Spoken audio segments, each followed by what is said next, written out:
예, 그럼 앞서 예고를 해드렸던 것처럼 오늘 유가와 또 조선업계 얘기 한번 해보도록 하겠습니다. SC 글로벌 센터 김선규 소장과 함께합니다. 어서 오십시오. 네, 안녕하세요. 안녕하세요. 저희가 유가와 관련해서는 몇 번 이 자리를 통해서 얘기를 나눴지 않습니까? 네. 이후에 밴드 전망치도 얘기를 한번 했었고, 예. 근데 생각보다 그 40달러대 좀 빠르게 좀 다가갔습니다. 예, 그렇죠. 예. 좀 앞으로의 흐름들 또 40달러를 넘느냐 안 넘느냐도 어떤 의미를 물론 들 수 있겠습니다만 좀 예, 어떻게 그렇습니다. 보십니까? 일단 40달러대 넘는 거는 결론부터 얘기해서 못 넘을 것 같아요, 당분간은. 예, 이게 왜 그러냐면은 그 코로나로 인해 가지고 일어난 그 큰 갭이 있는데 예. 이 갭을 넘어가려 그러면은 이 백신에 대한 치료제라든가 혹은 백신의 치료제 같은 것들이 먼저 선행이 돼야 되거든요. 예. 그래서 지금 이 그 국제유가를 제가 요거 가져오는 자료를 보시면 이거는 WTI를 그 월물 없이 연결로 해가지고 지금까지 추이를 쫙 뽑아낸 거예요. 예. 차트입니다. 근데 네. 여기를 보시게 되면 저기 네모난 파란색 네모가 있는 데가 갭이에요. 네. 저게 한 32불에서 41불대에 아주 큰 갭이 있는 거죠. 9달러 갭이면 사실상 호가로 치면 거의 9,000달러급입니다. 네. 그 정도가 되는 건데 저기에서 보시게 되면은 1월 말부터 해가지고서 서서히 내려왔다가 일단은 처음에 이 주가 지수가 그 미국 주가 지수 있죠. 예. 그 미국 주가 지수가 이게 한번 버블이 터지면서 쫙 내려갔던 적이 있었잖아요. 그 당시에 어떻게 터진 거냐면은 주가 지수 선물을 가지고서 땡겨 올렸던 주가였기 때문에 이게 더 이상 돈이 없으니까 시장의 유동성이 궁해지니까 마진콜이 들어온 거죠. 네. 그러니까 그거를 메꾸기 해가지고 원유에 있던 자금들을 빼내가지고 예. 그걸로 메꾸어 들어갔단 그렇죠. 말이에요. 그래가지고 41달러까지 왔는데 여기서 코로나가 한 번 더 터지니까 쉽게 해서 더블 펀치를 맞은 거죠. 그렇죠. 예. 그래가지고서는 이렇게 저렇게 확 꽂아든 거예요. 그러고 나가지고서 이제 서서히 회복이 되는 건데 지금 현재 회복세는 쉽게 얘기해서 처음에 선물 지수로 인해 가지고 무너졌던 것들이 어느 정도 회복이 되는 그런 양상이라고 보셔야 되는 거지 예. 이것이 코로나가 회복이 됐다라고 볼 수는 없는 겁니다. 그렇기 때문에 아직은 코로나가 여기에 회복이 되지 않았다면은 유가는 40불 이하에서 한 30 많아도 한 35불에서 40불대 요 박스권을 유지를 하지 여기에서 위로 올라가는 건 사실 좀 어렵다고 봐야 되는 거죠. 그 원펀치 맞은 거 회복하는 정도지 예. 투펀치를 다 지금 회복하기에는 무리가 있다. 그렇습니다. 치료제가 나오지 않는 이상. 예, 그렇죠.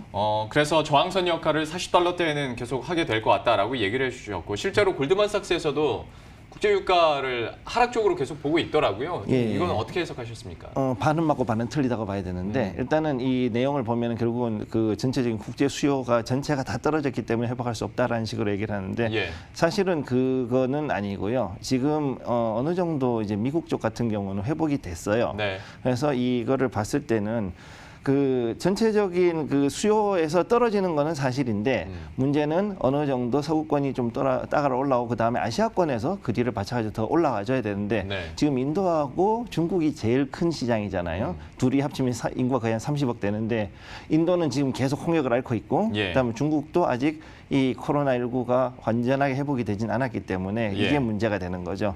그래서 이것 때문에 유가가 한 20% 정도 떨어진다라고 보는 건데 그랬을 때 지금 한 35불에서 40불대를 그래서 그 자리로 가게 된다는 이유가 되는 거죠. 근데 이거를 지금 제일 중요하게 봐야 되는 거는 제가 다우존스 트러킹 지수라는 게 있습니다. 왜냐하면은 다우존스에서 만드는 트러킹 회사, 운송 회사거든요. 네. 트럭 운송 회사들의 주가를 다 모아놓은 지수가 있는데, 요거는 지금 현재 1년치를 자료를 봤을 때 여기 보시면은 코로나19가 이제 발생했던 3월에는 완전히 바닥을 쳤다가 서서히 올라가가지고 지금 현재는 이전 수준을 더 넘어서서 어느 정도 물동량이 회복이 돼 있는 모습을 볼 수 있거든요. 네. 저거는 뭐가 중요하냐면은 지금 아무리 뉴욕이라든가 대도시가 문을 닫고 있다 그래도 중서부에서 생산되는 수많은 농산물을 비롯한 공업 제품, 그다음에 원자재들이 활발하게 움직여가지고 일단은 그것들이 어느 정도는 생산의 기반을 잡아가지고 회복을 하고 있다는 이야기입니다. 예. 따라서 이걸로 봤을 때는 앞으로 미국 쪽에서는 어느 정도는 생산이 커버가 되고 그다음 이걸 가지고서 이제 대도시가 정리가 되고 나면 그다음에 여기에서 나오는 여력 가지고 아시아 쪽으로도 올 수도 있고 또 그 정도 시간을 벌었을 때 중국이 다시 힘을 회복해가지고 다시 올라온다. 그랬을 때는 이제 그때는 이제 유가가 좀 더 올라갈 수 있겠죠. 예. 예, 그 조건이 사실 최상의 시나리오긴 한데 네. 아직까지는 이제 겨우 트러킹 지수가 그 반등하는 정도니까 예, 그렇죠. 시간을 좀 더 지켜봐야 된다. 일단은 시간을 지켜봐야 되는 거고요. 지금 트래킹 지수는 일단 선반영된 거니까 네. 지금부터 한 6월, 7월 정도 됐을 때 저희가 2분기에 악화된 실적이 반영돼서 한 번 정도 주가는 더 조정을 받고 그러고 난 다음에 다시 상승을 충분히 할 거라고 보고 있습니다. 예. 그러면 주식시장 측면에서도 하나 궁금한 점이 있었던 게 미국 그 셰일 업체들의 주가가 한 번씩 좀 계속 튀었지 않습니까? 네.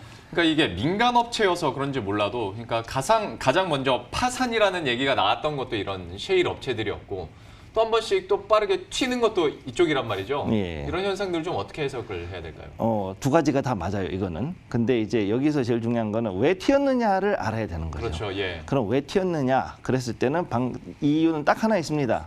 인수합병에 이제 가까워졌다는 얘기죠, 얘들은. 인수합병에 가까워졌을 때 피인수 기업들은 대체적으로 자신들의 그 주가를 조금이라도 더 비싸게 쉐어를 좀 더 비싸게 받기 위해 가지고 그쪽에서 헤지 펀드를 비롯한 그렇죠. 각종 그 작전 세력들이 오르죠. 그래서 예, 개입을 하죠. 그래서 이제 올라가게 되는데 네. 그래서 세 가지를 지금 들고 왔어요. 그거 관련해 가지고 우선 그 체서피크라는 회사를 가져왔는데 예. 체서피크 같은 경우는 요거는 이제 2008년도 금융위기 직전에는 한 주당 14,800달러까지 갔던 엄청나게 핫했던 그런 종목이에요. 예. 근데 지금 얼마까지 갔냐 하면은 최근에 들어가지고서는 챕터 11 파산 신청 들어갔어요. 얘는 이미. 네. 그래가지고서 이거를 이제 어떤 쉐브론이나 엑슨모빌 둘 중에 하나가 과연 흡수를 하느냐 마느냐 가지고 지금 이제 한참 물밑 작업을 하고 있는데 예. 얘가 지금 최저로 어디까지 갔냐면 7달러 70센트까지 갔습니다.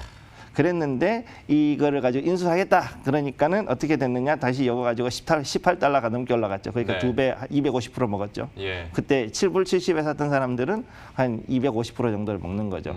이런 거에 이제 작전 세력들이 이제 개입이 되는 겁니다, 한마디로. 예. 그렇게 되는 거고 또 다른 걸 보면 이제 그 가끔 다른 투증 쪽에서도 잠깐 저한테 물어보더라고요. 오비비라고 해서 오빈티브라는 데가 있는데 여기도 지금 현재는 우리 쪽에 있는 그 HTS는 별로 안 나오지만 사실 되게 오래된 회사거든요. 예.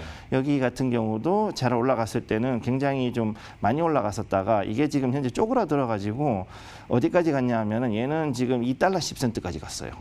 완전히 그냥 그 진짜로 동전주 거의 근처까지 갔다가 지금 다시 올라가지고 어디까지 갔냐면은 지금은 이제 600% 이상 올라가지고 12달러 근처까지 지금 올라간 거죠. 예. 그랬다가 지금 이제 다시 조정을 받고 있는데 그러니까 이런 것들을 보면은 대부분의 셰일 업체들은 지금 현재 그 인수합병에 대해서 일단은 각오를 하고 있다고 보셔야 되죠. 그러면 여기서 자 얼마까지 우리가 몸값을 튀겨가지고 최대한 비싸게 팔아먹을 수 있을까 이 고민을 해야 되는 거죠. 왜냐하면 이거를 해야지만 자기들이 그동안 발행했던 회사채도 정리를 해야 되고 그렇죠. 예. 그다음에 자산 매각하는 거라든가 그다음에 그 가지고 있는 채굴량 이거 가지고 해야 되는데 사실 채굴량은 이미 임대로 해가지고 쉐브론이나 엑스모빌 땅을 빌렸었기 때문에 그렇죠. 예. 그거는 얘기를 할 수가 없는 상황이죠. 그럼 마지막으로 이제 우리 다 알고 있는 그러니까 억시덴탈 이제 셰일 업체들 중에서는 제일 메이저인 얘를 보면은 얘는 지금 어디까지 갔냐면 최저 9달러까지 찍었어요.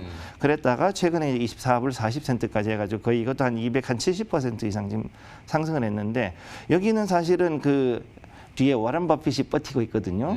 그래가지고 그때 당시에 그 워런 버핏이 아나달코라는 업체를 이제 인수할 때 100억 달러를 지원을 해줬어요. 현금으로.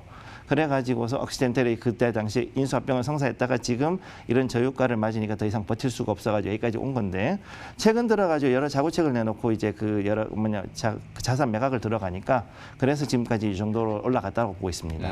아무래도 뭐 주가 상황도 그렇고 인수합병 과정을 거치면서 셰일 업체들도 한번 구조조정이 싹 한번 정리가 될 수 있을 것 같고 네. 또 이게 또 얼마나 핫하게 이슈가 되느냐에 따라서 주가가 조금 더 튈 수 있는 가능성도 좀 있어 보이는데 또 하나의 뭐 변수는 어쨌거나 인수합병이 아무리 핵심 이슈다 하더라도 국제유가도 좀 이렇게 올라서야 더 좀 탄력을 받을 거 아닙니까? 네, 그렇습니다. 좀 예. 국제유가에 대한 전망은 그럼 어떻게 하십니까? 일단 제가 볼 때는 아까 말씀드린 대로 코로나19 해결되기 전까지 이 40달러대의 그 셀링을 넘어가는 건 쉽진 않을 것으로 보이는데 예. 특히 이제 미국 경제 같은 경우는 이제 금융위기 코로나 원투펀치 받은 거를 이제 넘어가려고 하는 상황이거든요. 네. 근데 오늘 이제 새벽에 연준에서는 제로금리 2022년까지 유지할게. 이렇게 얘기를 했지 않습니까? 예. 우리 할 수 있는 건 다 있고 지금부터 할 수 있는 건 기다리면서 서서히 경기 회복되는 것만 봐야 된다. 즉 쉽게 해서 처음에 났던 그 회사채 위기라든가 이런 주가의 붕괴에 의한 이런 위기들은 일단 지나갔으니 예. 연준이 금융으로 살 수 있는 일은 다 했다는 얘기죠.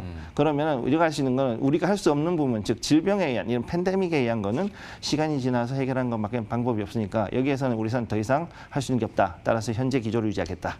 이렇게 갔다고 보는 거죠. 예. 그러면은 결국 35에서 40달러대. 그 다음에 브렌트유도 45에서 45달러대.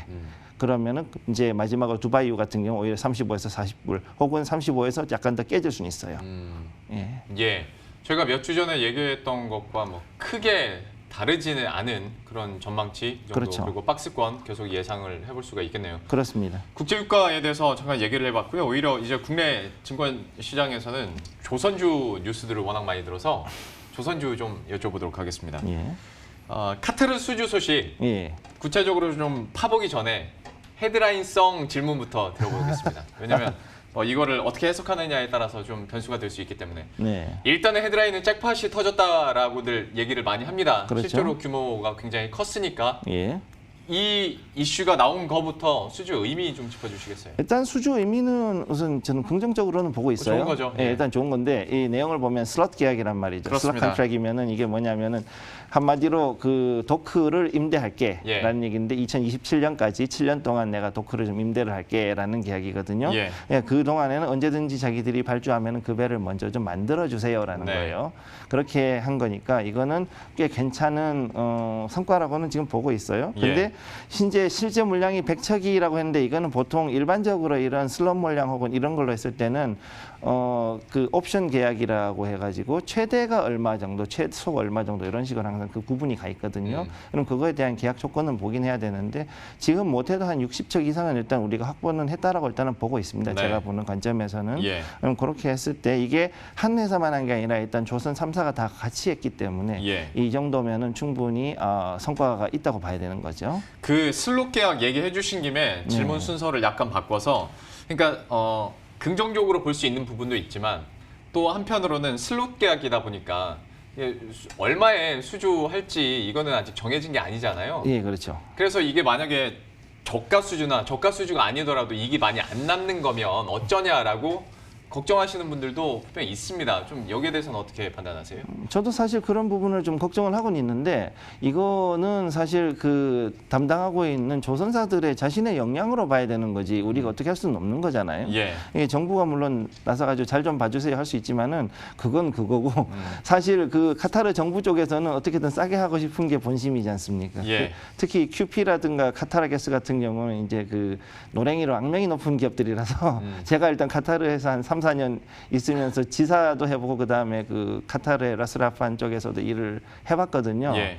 그래 그쪽에서 이제 일을 해보니까 그 사람들이 그렇게 일을 하는데 돈을 뻥뻥 쓰는 큰 손들은 아니에요. 그러니까 일단 요거는 좀 주의해야 될 필요는 있습니다. 예. 그러니까 너무 긍정적으로 이렇게만 바라보진 않고 네. 어느 정도 수주 금액도 나중에 확인할 필요는 있어 보이는데 네. 다만 좀 헤드라인에서 잭팟이 터졌다라는 표현을 계속 쓰는 이유 중에 그냥 이건 제 생각입니다만은 네. 규모도 규모지만 카타르에서 어떤 수주가 있을 거다라는 건 어렴풋이 알고 있었어도 이 순간에 이때 이렇게 많은 물량을 우리가 한꺼번에 따올 거라고는 좀 갑작스러운 느낌도 있었거든요. 그러다 예. 보니까 이제 잭팟 느낌이 더 나는 건데 좀 그 이유를 어떻게 찾아볼 수 있을까요? 일단은 카타르는 모두 아시다시피 천연가스 가지고서 굉장히 크게 성장을 했던 그런 나라고 그다음에 특히 이제 이 노스 플랜트 쉽게 얘기해서 북부 가스전이라 부르는데 라슬라판이라 그래서 카타르의 북쪽에 있는 그 산업진 단지에서 이 노스필드를 지금 완전히 다 장악하고 컨트롤하고 있거든요. 예. 그럼 여기에서 지금 생산량을 거의 한 2배 가까이 늘렸어요. 왜냐하면 거의 7,700만 톤 생산인데 연산 거기서 1억 2,600만 톤까지 지금 연산을 늘려놨기 때문에 그럼 이거를 하려고 그러면은 결국 그만큼의 판로가 개척이 돼야 되거든요. 예. 그럼 판로 개척을 하기 위해서 그 중간에 미드스트림 쉽게 얘기해서 운송선이 그만큼 더 확충이 돼야 되는 거죠. 그러니까 하려고 그러니까 지금 현재는 76척이 있는데 그럼 이걸 74척이죠. 거기서 이제 190척까지 즉 116척을 더 추가 확보를 해야 되는 거예요. 그럼 이렇게 이게 준비가 되고 나면 그때부터는 언제든지 자기들이 원하는 대로 팔 수 있는 거고 그러면 네. 했을 때 이걸 가장 뚫을 수 있는 데가 어디냐? 아시아 시장이라고 보는 거죠.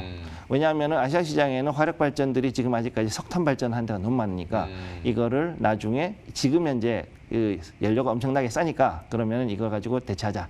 이렇게 해가지고 돌려가지고 변환시켜가면서 팔면은 충분히 자기들은 이익이 된다고 보는 거죠. 실제로 그러니까 뭐 먹을거리가 아직 남아 있다, 풍부하다라고 판단을 한 거네요, 아시아 시장이. 그렇죠. 예. 아직은 인구도 많고 그 다음에 아직 그 이 인구를 가지고 충분히 경제를 활성화시킬 수 있다라고 보니까 가능한 거죠. 그러면 어떤 추가 수주에 대한 가능성도 충분히 있다고 볼 수 있겠네요. 저는 이 슬롯 계약이라는 것이 양날의 검이라고 보는데 슬롯을 중간에 컨트랙을 변경해가지고 변경 계약을 통해 줄일 수도 있지만은 예. 늘릴 수도 있거든요. 그렇죠, 예. 그러면 슬롯이 늘어나면 우리한테는 진짜 그때는 잭팟이 터지는 거죠. 그렇죠. 예. 예, 그러니까 그 아시아 시장 공략을 얘기하시다 보니까 사실 이걸로 끝날 규모는 아니지 않습니까? 공략을 한다고 하면. 지금 현재는 일단 이 정도로 하는 것도 사실 버겁다고 봐야 되는데 플리트, 쉽게 얘기해서 선단을 지금 2배 이상 늘리는 거잖아요. 네. 그러면은 이 정도로 늘린다 그러면 엄청나게 많은 국가 예산이 투입이 돼야 되고 그렇죠. 그럼 이거에 대해서 누가 카바를 해주느냐? 결국은 유럽이나 미국 쪽에 있는 대형 그 프로젝트를 하는 IB들이 카바를 뒤에서 백업을 해줘야 된다는 얘기죠. 예. 그러면 걔네들이 그걸 하는 거냐? 아니면은 그 이외에 다른 나라 뭐 아부다비 국보펀드나 아니면 사우디에다가 가지고 손벌해야 되냐인데 카타르가 지금 현재 중동에서는 상당히 GCC 국가들한테 블락키지를 3년 이상 지금 당했지 않습니까? 그런 상태니까 얘들은 결국은 이제 유럽에 가가지고서는 돈을 백업을 받아가지고 이걸 해야 되는데 예. 그럼 이걸 하려 그러면은 결국은 그 비싼 요금을 줘가면서 해야 된단 말이에요. 예. 예, 상대적으로. 예. 그러면 어떻게 되냐? 결국은 저가 수주로 갈 수밖에 없는 거죠. 그러다 보니 처음에 일단은 우선 제일 그 희망이 높은 데가 중국이니까 네. 우선 중국에다가 16척을 먼저 슬롯을 주고 야 슬롯으로 일단 먼저 가져가. 아. 그래서 주고 그 다음에 그래도 잘하는 데는 한국이니까 야 너네는 알아가지고 가져가. 이렇게 이렇게 해가지고 슬롯을 많이 나눠- 줄게. 뭐 예. 이런 느낌으로. 그렇죠. 그렇게 갔는데 문제는 누구냐? 이 준비하는 왕께서 네. 카타르 왕께서 어떤 분이었냐면 전적이 화려하셔요. 왜요? 어떤 느낌? 제가 있을 당시에 그때 그 센트럴 텐더 커미티 중앙 그 조달위원회 예. 위원장이셨습니다. 예. 그때 당시에 그 예산이 한 100만 원 있어서 그러면은 발주를 300만 원어치를 해가지고 아. 수많은 업체들을 완전히 그냥 엉망을 만들었던 그런 소위 그러니까 약간 뻥카가 있는 뻥카가 좀 있는 분이 그런 분이군요. 예 그러다 보니까 어. 그래서 그거에 저희도 한번 당해가지고 상당히 크게 손실을 봤던 적이 있어요. 아, 한번 데이셨구나. 예 학교 짓다가 예. 그래가지고 그것 때문에 제가 봤을 때 아 이거 좋아 카타르에서 일단 큰 계약을 한 건 좋은데 예. 이런 거는 좀 조심을 해야 되지 않을까라고 봐요. 이분이 그런 거에 되게 능해요. 예. 그러니까 진짜 얘기해 주신 대로 얘기를 하다 보면 슬롯 계약이 진짜 양날의 검이고 예. 이게 정말 그야말로 잭팟이 터져서 시장 자체가 열릴 수도 있는 건데 어떻게 하면 뒤통수 맞을 수도 있는 부분이라서 네, 그렇죠. 좀 고심을 해야 되는 부분이기도 하고 그래서 조금 더 우리가 뭐 헤드라인에만 환호하는 게 아니라 그 속 내용을 좀 살펴봐야 될 것 같은데요. 다만 이번 기회를 통해서 많이들 해석하는 것 중에 하나가 중국과의 어떤 기술력 격차를 이번에 다시 한번 뭐 확인한 게 아니냐라는 얘기들을 합니다. 카타르 수주전도 그렇고 네. 러시아 그 LPG 바지선 두 척 수주한 것도 그렇고 아무래도 중국과 비교를 많이 하거든요. 여기에 네. 대해서는 좀 어떻게 평가하십니까? 좀 미안한 얘기, 중국한테는 좀 미안한 얘기인데 아직은 이걸 따라오려면 멀었다고 보거든요. 네. 일단은 고부가가치선, 쉽게 얘기해서 LNG선도 그렇지만은 FPSO 같은 이런 그 석유 관련된 이쪽의 선박들은 굉장히 고부가가치 선박이란 말이죠. 예. 그러면 이런 것들을 다루려 그러면은 일단 첫째로 재료공학이 따라가 줘야 되고 네. 그다음에 비파괴 검사가 반드시 선행을 해야 돼요. 네. 그 두 가지 능력이 제대로 되지 않으면은 가다가 배가 두동강 난 사태가 벌어집니다. 실제로. 예. 네, 근데 이게 언제 벌어졌었냐면 원래 이런 일들은 언제 벌어졌냐 하면은 옛날 미국이 처음에 그 2차 대전 때 전쟁하면서 수송선들을 블록 접합식으로 요즘 하는 이런 선박으로 만들었을 때 실제로 수송선이 가다가 대서양 한복판에서 배가 두동강이 나가지고 깔아앉은 적이 있었어요. 그래가지고 그때 당시에 비파괴 검사가 발달하고 그래서 이러고 난 뒤에는 이제 이게 넘어갔는데 예. 최근에 몇 년 전에 지금 배가 두동강이 났다는 얘기가 중국 배가 그랬다 그러면 그랬었죠. 예. 그러니까 이거는 뭐냐면 이게 아직까지 그만큼 그 비파괴 검사에서 약하다는 얘기예요. 그 다음에 이제 정밀 용접이 약하다는 얘기고. 예. 그러니까 이 두 부분은 아직은 시간이 좀 더 많이 걸릴 거라고 보는 거죠, 저는. 그때 당시가 참 결정적이었던 것 같습니다. 그러니까 네. 중국이 좀 올라오나 싶었는데 두동강 났다는 그 소식 때문에 예. 싹 뭐 돌아서고 뭐 덕분에 우리는 반사이익을 받을 수도 있었고 뭐 그랬었죠. 그러니까 제일 그 중요한 게 기본이잖아요. 예. 그러면은 이런 그 블록형으로 해가지고서는 블록 조합형 선박은 예. 비파괴 검사하고 그다음에 아까 말씀드렸던 대로 이 용접이 가장 중요한 건데 예. 이거에 대해 가지고서는 품질이 올라왔다라고 인정받지 않는 한은 중국은 예. 당분간 조선에서는 좀 큰 돈은 못 반질 거라고 보는 거죠. 특히 LNG선 같은 경우에 고부가 가치 사업이기 때문에 우리로서는 기술력이 입증된다면 앞으로도 먹을거리는 충분히 있고 네. 여기에서 이익이 날 수 있을 텐데 그렇죠. 지금 이제 막 그 좋은 호재들이 열리고 있는 상황이지 않습니까? 그렇죠. 뭐 만개했다고 볼 수 없는 상황이니까 네. 그 앞으로를 그러면 어떻게 전망하십니까? 저는 이거는 이제 전적으로 조선 3사의 능력을 위해 가지고서는 정부에서 어느 정도 지원을 해줘야 될 필요가 있다고 보거든요.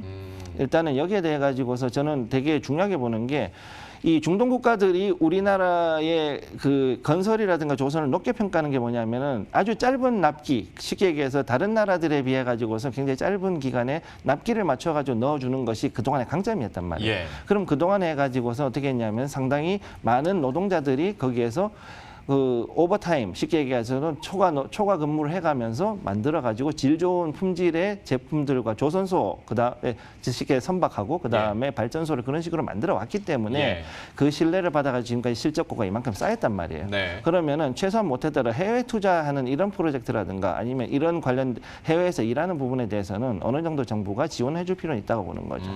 네. 그러니까 정부의 지원이 지금으로서는 아무래도 필요한 상황이고 예, 이 그렇죠. 물량을 다 흡수를 하고 소화를 하려면 하려 그러면은 결국은 우리가 강점이 그거거든요. 그렇죠. 그럼 그 강점을 최대한 살리려면은 그렇게 해야 되는 것이고 만약 그래서 이 부분에 대해 그리고 사실 이게 절대 쉬운 일은 아니에요. 예. 굉장히 힘든 일이고 또 그만큼 돈을 많이 버는 일이니까 열심히 일하는 만큼 돈을 받아가지고 그 일을 하고 그리고 또 세금 내고 이런 식으로 가도록 하게끔 유도만 해준다면은요 얼마든지 이게 더 잘 되지 않겠습니까? 예. 예. 다만 근데 얘기 듣다 보니까 드는 생각이 그러면 우리나라 조선업 전체가 웃을 수는 없겠다. 그러니까 그 회사의 역량이 이제 더 드러나는 시기가 오겠다라는 느낌도 좀 드는데 어떻게 보십니까? 일단은 이 LNG 선 관련해 가지고서는 근본적인 기초 그러니까 원천 기술을 어느 정도 가지고 있는 회사라면은 좀 더 많은 양을 수주할 수 있을 것이고 그게 아니라 그러면 거기에 대해서 서브로 해가지고 들어가서 그거를 받아 먹는 형식으로 가야 되겠죠. 그럼 그런 부분들은 좀 조절이 서로가 해야 될 것이고 그럼 거기에선 좀 지나치다 싶으면은 약간은 정부는 개입을 할 것이고 예. 뭐 그런 좀 뭐라 그럴까 이 여기에 대해서 적정선에서의 그 비중 조절. 균형을 잡아주는 것이 정부의 역할이라고 보는 거죠. 그러면 예. 뭐 정부의 역할에 대해서는 계속 저희가 얘기를 하게 될 테니까 시간이 이제 거의 다 가서 네. 혹시 그러면 조선업 중에서 눈여겨보고 있는 기업이 있으십니까? 저는 한 3주 전부터 해가지고 일단 조선 자재하고 그 다음에 이 관련된 그 오버홀에 관련된 주들을 주로 보게 되는데 조선 업종뿐만이 아니라 코스닥 같은 경우는 이제 뭐 그 여러 가지 베어링이라든가 라이닝이라든가 아니면은 거기에 들어가는 구조 구명정이라든가 다른 여러 가지 들어가는 것들이 있어요. 예. 그럼 이런 것들에 대한 수요도 역시 갑자기 늘어날 수 있기 때문에 비록 왜 이제 얘기를 했냐면은 이런 기자재 같은 것들은 그 배 사양이 기본적으로 갖춰야 될 것이 있거든요. 그럼 예. 걔네들은 기본적으로 선발주가 들어갈 수밖에 없는 거죠. 그러면 지금 했을 때 어느 정도 싸게 해가지고 발주를 해놓고 가야지만 이것이 이제 좀 더 나아지는 그런 부분이 있으니까 그러면 이렇게 했을 때는 걔네들은 어느 정도 이제 지금은 좀 반영이 되지 않을까. 그런 조선 걸 기자재 쪽은 저는 일단 보고 있습니다. 알겠습니다. 조선주에 대한 뉴스 해석들과 함께 시장에서도 좀 조선 기자재 업체들을 눈여겨보고 있다라는 얘기까지 함께 들어봤습니다. SC 글로벌 센터의 김선규 소장과 오늘 함께했습니다. 고맙습니다. 고맙습니다.